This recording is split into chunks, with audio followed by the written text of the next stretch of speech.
papuntahin niyo na po itong 4 na officials niyo and kayo po mismo sana ang sumagot para matapos na raw po itong issue. Okay, sige. Unang-una, nasabi ko na at ulitin ko, noong inimbitahan nila kami noong October 18 was it? Pumunta ako. Umupo ako doon. Nag-antay ako ng tanong, hindi sila kahit isa, walang congressman na nagtanong sa akin.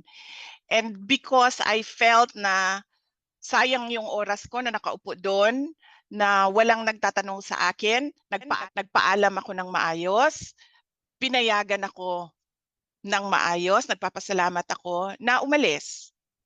So, I am not at their beck and call na tatawagin ka, pauupuin ka doon, gagamitin yung buong araw mo, yung buong oras mo, tapos lang itatanong sa iyo. 'Di ba? Kami may respeto kami sa oras nila. Dapat magrespeto din sila sa oras ng mga resource persons na tinatawag nila tapos umuupo doon nang wala namang tanong.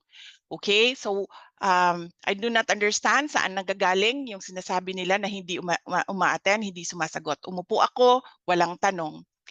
At ang next is, ako na daw dapat ang umupo doon at sumagot, sabi ni Martin Romualdez. Unang-una, I did not vote for Martin Romualdez as congressman.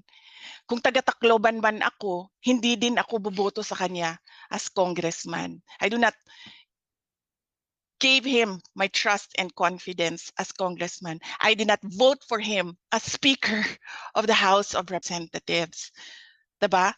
So, kilala ko siya as Martin Romualdez, but I did not vote for him for congressman and speaker. So, wag niya akong pagsabihan kung ano yung dapat kong gawin. And then, doon naman sa 4, lagi kong inuulit-ulit yan.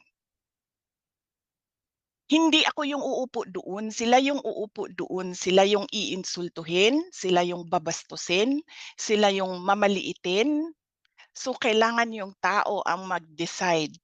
Kakayanin ko ba ito o hindi? Kung kakayanin ko ito, pupunta ba ako o hindi? I cannot tell people what to do, especially if it will put them under so much mental stress and torture. So, ang akin lang, kung ano yung desisyon nila, yun yung susuportahan ko.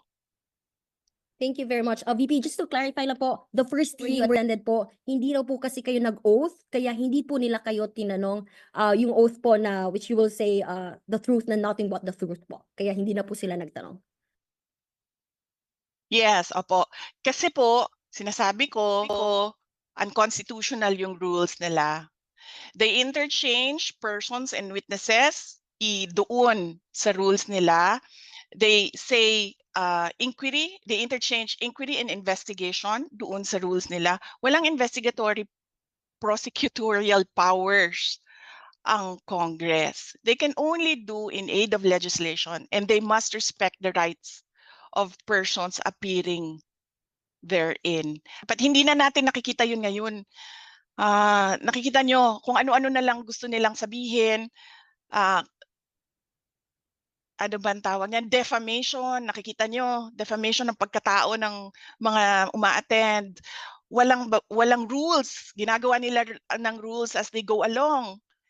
Wala silang pagrespeto sa Constitution na dapat sumusunod sa Constitution yung rules nila. My position is they have unconstitutional rules. Tinatamad lang talaga ako umakyat doon sa Supreme Court para questionin yung rules nila kasi ang gusto ko, hayaan sila kung ano yung sabi ni Saya pa kung unsa ilang ibati, pasagdi na sila.